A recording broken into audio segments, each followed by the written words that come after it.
Welcome back to our study in Romans. We're looking at Romans chapter 1, verse 18 to 23. What is known about God is evident. The theme of the book is stated in Romans 1, 16 to 17. I am not ashamed of the gospel of Christ. It is the power of God unto salvation for everyone who believes, for the Jew first, and also for the Greek. For in it the righteousness of God is revealed from faith to faith, as it is written, the just shall live by faith. So we see the general outline of the book.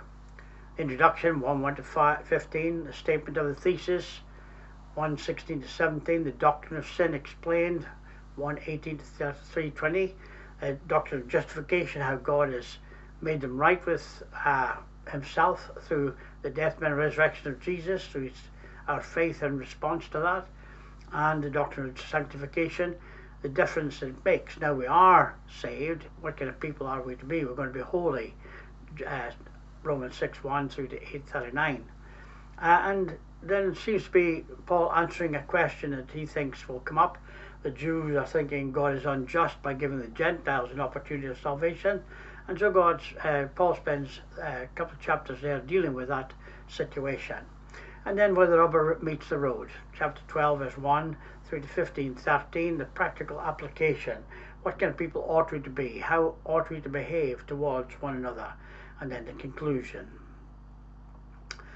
So let's summarize and get an overview of the next section. So the summary is introduction 1 to 17. The prologue consists of his greeting, his desire to preach in Rome, and the thesis, the crucial concepts of faith, righteousness, and salvation. A summary of evil, the summary of man's fall, all standing condemned. The Gentiles are condemned because they rejected God's revelation to them. They made the wrong choice. The Jews are condemned because of all the benefits they had, and they still made the wrong choices. No partiality with God. Both are seen as sinners in need of salvation, and both will be saved the same way, in and through the blood of Jesus, through the grace of God. Everyone who sinned is guilty. Everyone is under condemnation. So, the condemnation and the need for God's righteousness. Why does God have to step into humanity and bring salvation to us? Because we need it. Romans 1:18 through to 3 verse 20, the Gentiles are guilty, the Jews are guilty. Therefore, all that Paul has described are guilty. They've made the wrong choices, and they're guilty before God. Justification, God's righteousness, is imputed righteousness. The righteousness then described, it's illustrated through Abraham's faith. He did what God asked him to do, and God commended him for that. And the benefits of righteousness, the contrast between righteousness and condemnation.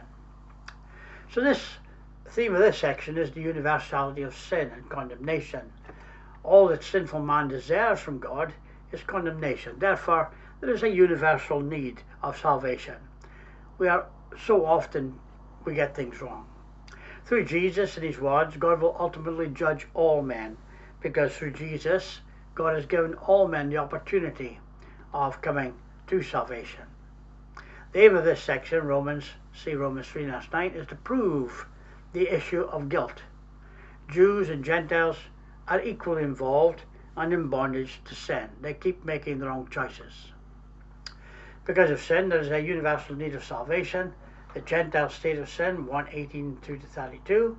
The Jewish state of sin, 2:1 through to 3:8. And the conclusion, none righteous, no, not one. Every mouth may be stopped, the whole world held accountable. All have sinned and fallen short of the glory of God. All those who have made the wrong choices are now separated from God and need to come back into right relationship. Paul had just said salvation available to both Jew and Gentile. But he must first establish that both Jew and Gentile are condemned and in need of salvation. One of the biggest problems we have is we talk to people about Jesus and the need of salvation and say, well, I don't need salvation. I'm a nice person. I'm not a sinner. I don't need Jesus. And so if we cannot help people to understand their need of salvation, then there's no way they'll ever want to turn to Jesus for salvation. So beginning with Romans 1:18 and continue through Romans 3:20, Paul endeavours to show that very thing. The remainder of Romans 1 is devoted to demonstrating the sins of the Gentiles that render them lost before a holy God. In Romans 2, Paul will begin to turn his attention to demonstrating the same thing concerning the Jews. Proper emphasis should be given to the first word in Romans 1:18. The word for is significant, and it links together the thought of Romans 1:17 and Romans 1:18. A revelation of God is mentioned in Romans 1:17 and also in Romans 1:18. According to Romans 1:17, the righteousness of God, God's plan for making man righteous, is found in the written revelation of the gospel. That is, it's God's grace is revealed through Christ's death, burial, and resurrection. Romans 1:18, we read of the revelation of God's attitude towards sin. God's wrath is said to be revealed from heaven against sin and ungodliness, which wrath is aimed specifically at unrighteous men who hold the truth in unrighteousness. Hence the love of God in planning to save men by the gospel was preceded by his hatred of sin. His hatred not of the sinner, but his hatred of the impact that sin makes in men and women's lives, the devastation that sin causes through that wrong word, that wrong act, and that wrong attitude. Time after time, the book of Romans demonstrates that God is a God of goodness and severity. There's a balance involved. Modern man loves to hear about the love of God, but has no use for any sermons on his wrath. Yet, however distasteful such language may be to some ears, it is amongst the household words of the New Testament as well as the Old, that God is a God of wrath as well as a God of love. The design is to show that salvation provided in the gospel is the need of all those who have sinned, and that the power of God is operative in salvation only through the revelation of the righteousness of God appropriated by faith. The convergent lines of the Apostles' argument all meet in a conclusive demonstration that both Jew and Gentile are utterly destitute of the good which would make them well-pleasing to God and are therefore subjects of wrath. They keep making the wrong choices. The wrath of God is being revealed from heaven against all ungodliness and wickedness of men who suppress the truth by their wickedness. Since what may be known about God is plain to them, because God has made it plain to them. For since the creation of the world, God's invisible qualities, his eternal power and divine nature, have been clearly seen, being understood from what has been made, so that men are without excuse. So we need to pick out these important words from that text. And the ones I've picked out are wrath, ungodliness, truth, wickedness, be known, creation, invisible qualities, eternal power, divine nature, without excuse.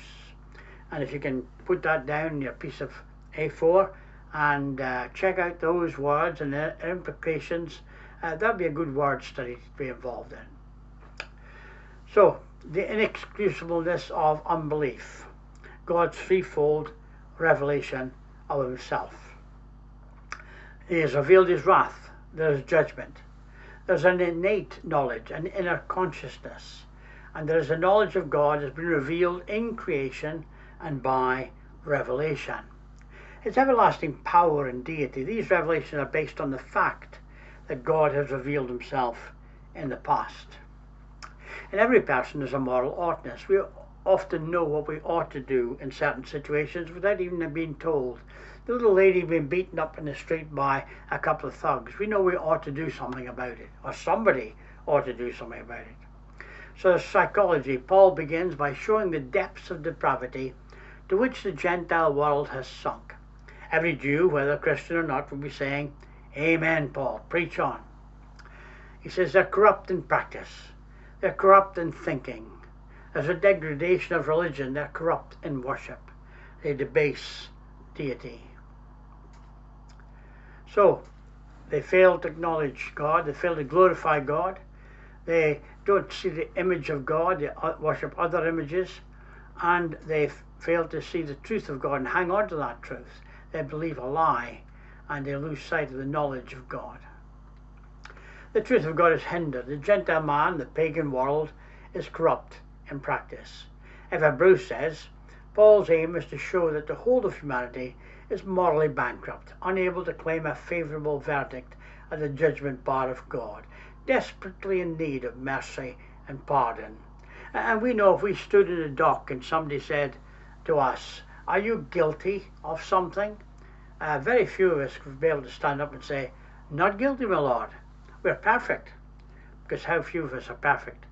Just need to ask your wife or your husband. They will soon tell you how perfect you are. First, Paul describes the Gentiles, those without the written law. In chapter 2, he will show the Jew who had the law is in exactly the same condemnation. They also make the wrong choices. Paul's own verdict of man is that he is under the wrath of God. That fact which makes the gospel necessary. God's wrath is his invariable response to ungodliness and wickedness. God doesn't like sin because of the impact on people's lives, the devastation in people's lives. In the Bible, there are more references to God's wrath than in his love, which is understandable because in the Bible we see often men making the wrong choices. We should remember to distinguish between the wrath of God and the wrath of man. God's wrath is not to be understood as some sort of angry rage where he lashes out at people. R.L. Whiteside described it as a legal wrath rather than an emotional. It is an expression of his holy hatred of sin. Note, his holy hatred of sin, not his holy hatred of the sinner. Because he is holy and just, God must judge and punish sin.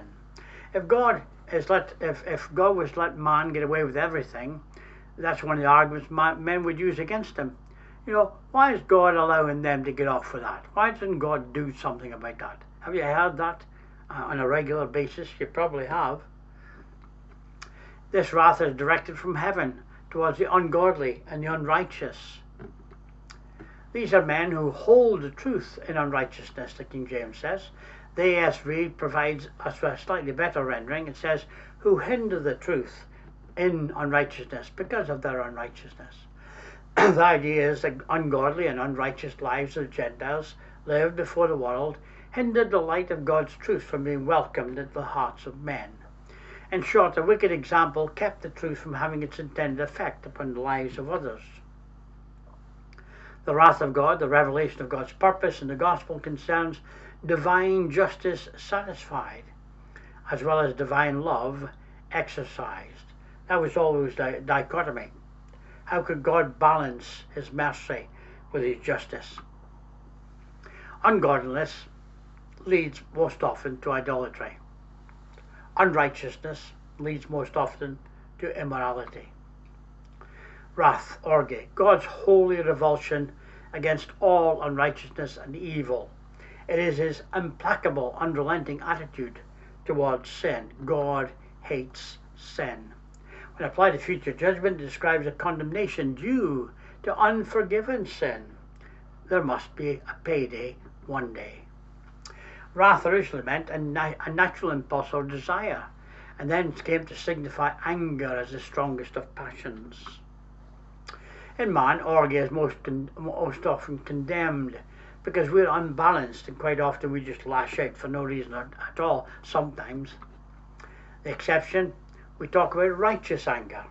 So there's nothing wrong with being angry about something. If you see a little old lady being beaten over the head by somebody, it is right to be angry about that situation. It's when our anger is not really used properly. Anger in itself is not wrong, it's how we use or direct it. Usually, anger, we shouldn't be angry about a personal insult, but angry at people, things hurting others. Asabia, impiety, godlessness, ungodliness, practical impiety. Adikia, unrighteousness, wickedness, perversity, turning to wrong purposes. Truth is suppressed by wickedness. We hear a lot today about false news, which obscures the truth. They suppress, to hold down, to hold fast. Ungodly living hinders the truth. Barclay says, who willfully suppress the truth that is struggling within their hearts. They know what they ought to do, but they just fail to do it. Conrad, who keep the truth, which they know, by the wickedness whereby they live. They'd rather to live dishonestly than live honestly. The power of truth to effect change depends on the attitude of mind or heart of the hearer. We can learn several things. Those who reject belief in God or deny his authority suppress truth. Is humanity guilty? What does it mean? This requires an objective standard to measure against, not derived from nature, an eternal, personal being. The human condition requires an objective standard. It requires a consequence. It requires a certain kind of being. For a moral standard without justice is meaningless. It is personal.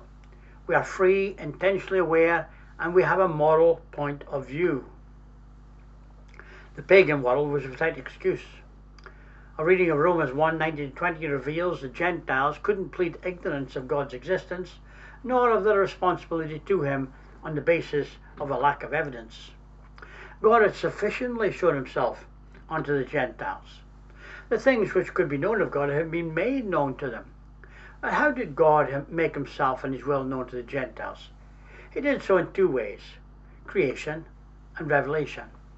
Paul argues that the invisible things of God can be clearly seen by examining the things that are made, so much so that the man who rejects the existence of God is left without excuse.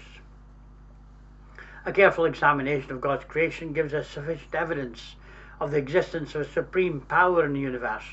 Truly the heavens do declare the glory of God. A severe penalty from God will be given out to those who reject him, because the evidence is there. The design and order of the universe is sufficient evidence to convince any reasonable person, if they want to be convinced, that a being of great intelligence, wisdom, and power designed and made it. Many people rationalize away faith in God because they will not give up their sinful lifestyles. They want to be their own boss. They don't like God looking over their shoulder. Their so-called reasons satisfy themselves and their like-minded friends. Our newspapers, even our schools, are trying to make monkeys out of us and our children. Do we have to let them? This is a Gallup poll over a period of time about people believing in God and not believing in God. Many today deny the intelligent design of the universe. The real reason is that they reject the authority of God, and this is what led to their unbelief. We also learn those who want to believe can and will believe. Those who do not want to believe will ignore or reject any kind and amount of evidence that would not fit their preconceptions. God didn't destroy all unbelievers the moment they sinned. Therefore, he allowed them to go on in their unbelief. This in turn led to a greater immorality for the impenitent and unremorseful. However, extremely crucial to note that natural revelation is inadequate to reveal all that we need to know about God.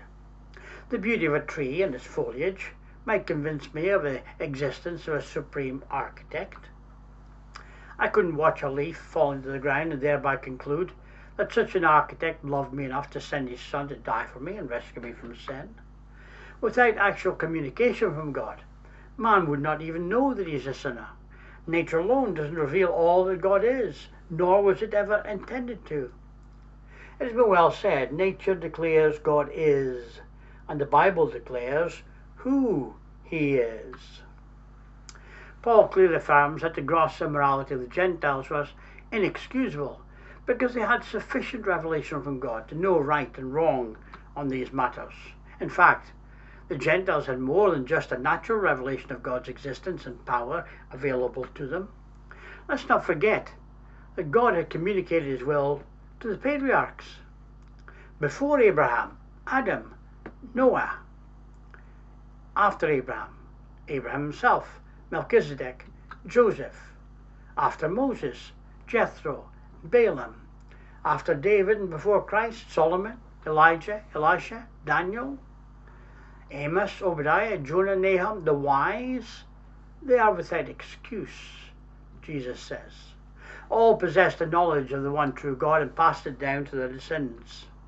Far too many entertain the mistaken idea that when God established his covenant with the Jews, he completely forsook all other nations. Nothing could be further from the truth. Deva expresses so well why the Gentiles were without excuse. They had, and they knew, or could have known, what he wanted them to have and know. God was manifested, his hatred of sin, his power, his justice, even to the Gentiles through Noah. The descendants of Noah had turned to idolatry first, had to disregard or reject the knowledge of God. God was manifested through Abraham, Isaac, Jacob, and Joseph. By the Exodus, God was manifested to the Egyptians as well as the Israelites. The stories of God's dealings with Israel were known far and wide. The Assyrians were reminded of God through Jonah. The Israelites at one time were scattered throughout the kingdom of Assyria. This would spread the knowledge of Jehovah. The Babylonian captivity resulted in spreading and emphasizing knowledge of the one true God. Nebuchadnezzar, Darius, Cyrus all made decrees and proclamations regarding Jehovah. Jewish synagogues, in which were emphasized the knowledge of the one true God, were scattered throughout the Roman Empire. Melchizedek, Jethro, Job, Balaam, and others taught the one true God among the Gentiles. Of course, the point of all this is that since the knowledge of God was available, the reprobate condition of the Gentiles was inexcusable. They knew better. Similarly, man who rejects God today is without excuse. Even ignorance will not be a justified excuse when Jesus returns. If indeed sinful men and women, ignorant of the gospel, will be saved in their ignorance, as many allege, we still need to preach the gospel as God has revealed in Christ to educate these ignorant people into accountability. Man is not lost because he has not heard the gospel. He is lost because he's a sinner. The gospel is the antidote. If you imagine somebody drowning in a river and somebody throwing a life belt to them, the gospel is a life belt. But the person who's already in the river drowning. Sinful men, we talk about ignorance, but everybody's ignorant of something. And some people are ignorant of the reality that they are sinners before God. There's a clear, overwhelming evidence of God's existence. His invisible qualities, his eternal power and divine nature have been clearly seen, being understood from what has been made. Vine says its divine nature, theories, attributes of God, divine nature and properties. To an honest mind, creation presents conclusive evidence intelligence exists. But more than that, accountability to God is only consistent with divine justice if the evidence available is adequate and conclusive. God had given them in past revelation as well as the creation. One who denies God is without excuse. Unbelief is often the sinner's attempt to escape from guilt of judgment. So, notwithstanding the clear revelation of his power, existence, and will, the Gentiles who knew that God existed lived as if he did not. Later in the chapter, Paul explains that the reason some of the Gentile sinners didn't retain God in their knowledge is that they did not like to. Incidentally, this passage proves that these Gentile sinners once had God in their knowledge, but they had progressed, or so they thought, to the point where they had eradicated God from their knowledge. They call that progression. They couldn't find God for the same reason a thief can't find a policeman right after burglary. They were not looking for him. Rather than glorifying God and honouring him with sincere gratitude for his blessings, they became vain in their imaginations and their foolish hearts were darkened. What we all really know, human dignity, points to God's evidence of a conscious or moral oughtness, a moral awareness, and ultimately, if we ignore that, it points to guilt. God is not just more complex, God is totally different from us. What we all really know, there is an intuitive line from creation to creator. Modern scientific assumptions don't explain the evidence of God from nature. The universe is vast, and infinite building blocks of life display irreducible complexity. There's a complexity about the universe that just screams out for the fact that God is. The design and order of the universe is sufficient evidence to convince any really reasonable person that a being of greater intelligence, wisdom and power designed and made it. But many people rationalize away faith in God because they will not give up their sinful lifestyle, or they're happy to be self-made men depending on their own selves and ignoring everyone else around them. Their so-called reasons satisfy themselves and their like-minded friends. Evidence of design is also evidence of a designer. Nothing manifests design more than living organisms. In the beginning, good question, an intelligent God or inorganic evolution? Professor James Coppage says evolution Is it possible or impossible? The length of the average protein in the smallest known living thing is at least 400 amino acid links, containing more than 7,000 atoms. Substitutions in the order of amino acids in the chain are not compatible with life. Even one wrong substitution could prove lethal. Each cell requires millions of protein molecules arranged precisely into dozens of organelles. A living organism must be capable of self-propagation, feeding, digestion, etc. What is the chance of even one molecule of protein coming into existence by chance? Suppose all carbon, hydrogen, oxygen in the crust of the earth are used to form amino acids. That's 1041 molecules. Suppose these form and reform chains constantly at incredible speed, 1,065 total chains per year, 1,075 chains since the beginning of the universe. The ratio of usable chains to total possible chains is 1 to 10,236.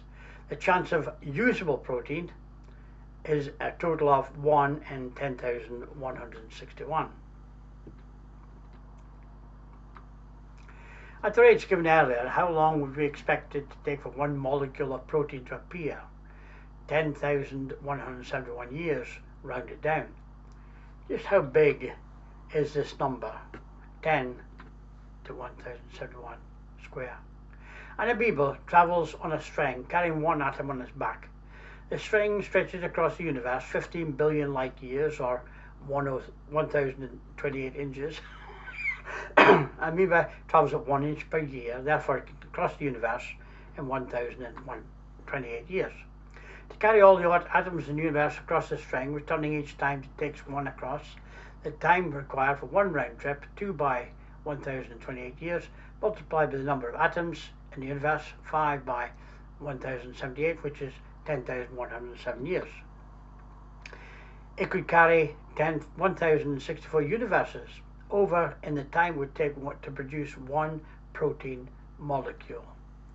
If it could only travel 1 inch in the whole time they say the universe has existed, 15 billion years, it would still be able to transport 6 universes during this period. If the probability of an event is infinitely slight, it is the equivalent to the practical impossibility of its happening within certain time limits. Belief in organic evolution requires more faith than belief in God. If you were to see a clock inside a bottle, what would you conclude? Accident or intelligence? If you were to see a pile of bricks with dynamite under it, would you conclude accident or intelligence? Why do so many intelligent people believe in inorganic evolution? Only by oversimplifying living cells, not to mention human conscience, to an absurd extent, can critics make it seem plausible that they happened by accident. We're not denying the idea of variation within a species. That's a type of evolution. We know logically that the idea a world came into existence purely by chance is extremely unlikely. When we examine the evidence, we see a designer, a creator, was at work. Who is that creator? Is it an impersonal force? Is it the God of our choosing? Is it the God of the Bible? We need to be a seeker after truth.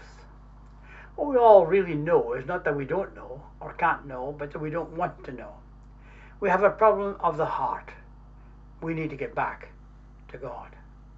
When we look inside ourselves, we see evidence that that we were created by an infinite personal God. What is the evidence from internal consistency? Presuppositions. Compare people's beliefs to their actions. Our actions may demonstrate our true beliefs better than our words. When our actions contradict our claimed beliefs, it suggests we are either confused or dishonest. Examples of inconsistency. Your friend says he doesn't believe in gravity, but he wears a parachute when flying. Your wife says she loves you, but she wants to have an affair with another man. A friend says he's concerned about the environment, but you see him empty his car oil into a stream behind his house. Areas to check. Morality. Watch paper falling. Matter reacting to physical laws can it be turned into morality? Under naturalism, what is right. Under naturalism, the difference between Mother Teresa and Hitler is roughly the same as the difference between whether I want to be a trumpet player or a football player. There's no right or wrong in my choice. Those who believe in an infinite personal creator God believe in morality because God as a moral being makes us moral beings. It doesn't imply we necessarily always make the right choice to live morally. Pantheists have a problem with morality. Who is really reluctant to swat a mosquito or eat an onion? But why are we willing to kill these when we are unwilling not to kill human beings? Why do people say all people are equal within a personal spiritual dimension? It's basically nonsense. Pantheists have a problem with morality because when believers in God say humans are significant, it is because we are created in the image of God. As personal beings, whether good or for evil, we are more significant than non-personal beings. We have a greater impact and responsibility. What about our freedoms? J.P. Moreland says it's important to have freedom of will in order for there to be such a thing as a human moral action or a moral responsibility. It's important to have freedom of will in order for there to be meaningful love. If the universe is matter only, it's a machine, no matter how complex. If cause and effect explain everything, this includes your thoughts. When we protest a rapist or a racist, we are showing that we believe they are not predetermined to do what they do, but are free to make a choice. If they have no choice, then why would we condemn them? As thinking Christians, we argue that human freedom has been impaired, but still continues to a meaningful extent. We have the power to make free choices, especially whether to come to God or not. When we believe people are significant, free, moral beings, we imply that God must have created them with a spiritual nature. We're not suggesting that Christians are better than others. We're only saying that God made himself evident within us. Our own actions show that at some deep level, we know a personal God has made us. The problem of evil exists. If God is so good, why is his creation so evil? What has God done about evil in the world? Atheism can't even say what evil is. What is right. At most, some things are disadvantageous to the species. That's about as far as they get. Pantheism, God is all, including evil. This evil world, the illusion, the Maya, karmic law, explains misfortunes. Animism, no problem with evil. Gods are also evil. All events are a result of spiritual activity. Taboos are different than moral thinking. Biblical theism, beginning with personhood and self-awareness. Why are people more destructive and evil than other species? Human sexuality, etc. Where are the intervening species? The intellect, interfertility, religion, afterlife, moral emotions, atheistic fascinations. Why is it important? Only a personal being can do something evil. To be personal implies we are non-programmed beings. See relation of free choice and responsibility. Evil was chosen, and evil continues to be chosen. Now the human race has been damaged. What should God do with these men? Do nothing? Reward them for killing others? Apologize? Bring judgment? The biblical view. Now humans understand under the judgment of God and will see God's conclusion. The world has received the knowledge of God, yet they glorified him not as God. They didn't give God his right place as undisputed sovereign.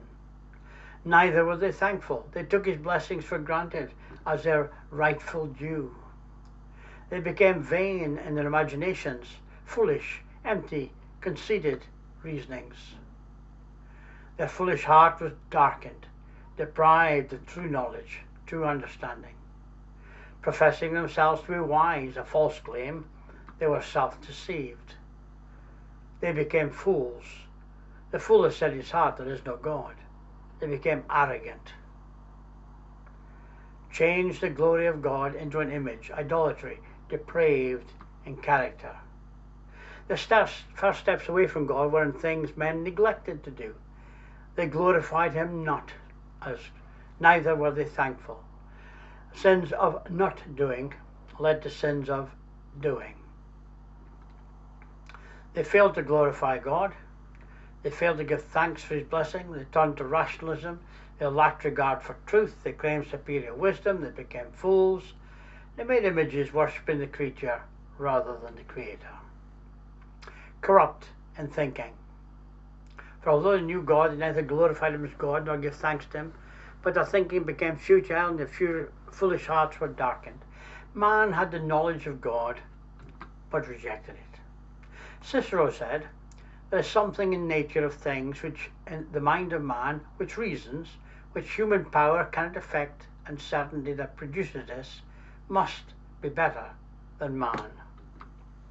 What can this be called but God? What can be so plain and manifest when we look at the heavenly things as that there is some divinity of a most exalted mind, which by these things are governed? Glorify, to magnify, extol, praise, ascribe honor, when used of God, means to acknowledge him as his being, attributes, and acts. The Gentiles did not glorify God because they failed to do what they knew they ought to do. They did less than they at one time knew to do, and this was the basis of their condemnation. Human wisdom often makes men fools. They were not thankful to God. Men who fail to be thankful to God for his blessings tend to put him further and further from their hearts. This lack of gratitude contributed to their rebellious spirit, seeing they had no sense of obligation to God. This condition is subtly revealed in the narrative of the miraculous cure of the 10 lepers. One came back and said, "Thank you." But Jesus said, "Where are the 9? And the parable of the rich fool. Their hearts became dark. Their morally worthless minds were stupefied.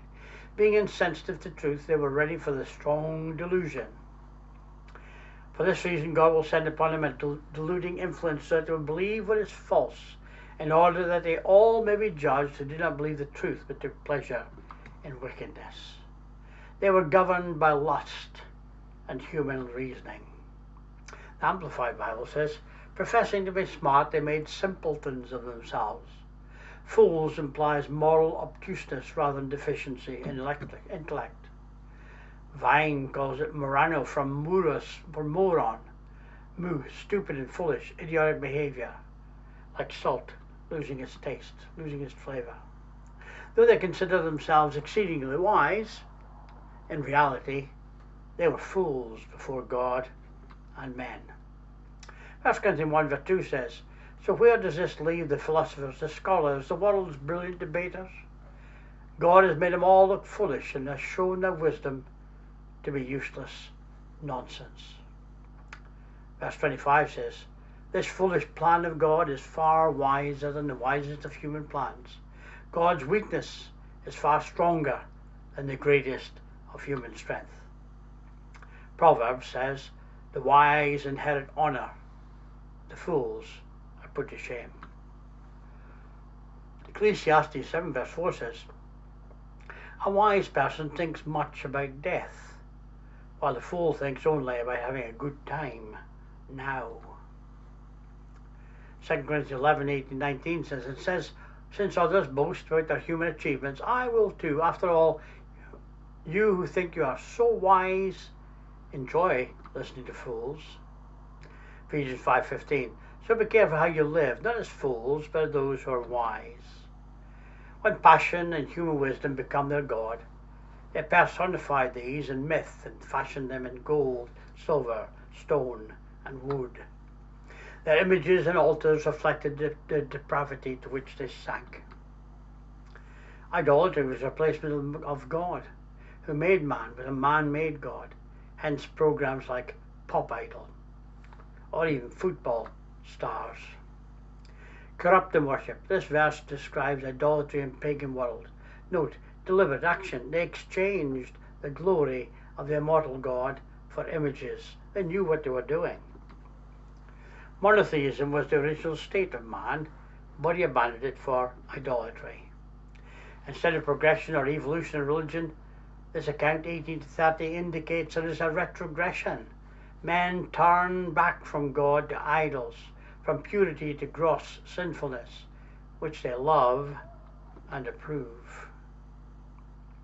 They had the audacity to change the glory of the incorruptible God into images resembling corruptible man, birds, four-footed beasts, and creeping things. In other words, they substituted the worship of Almighty God for the worship of idols.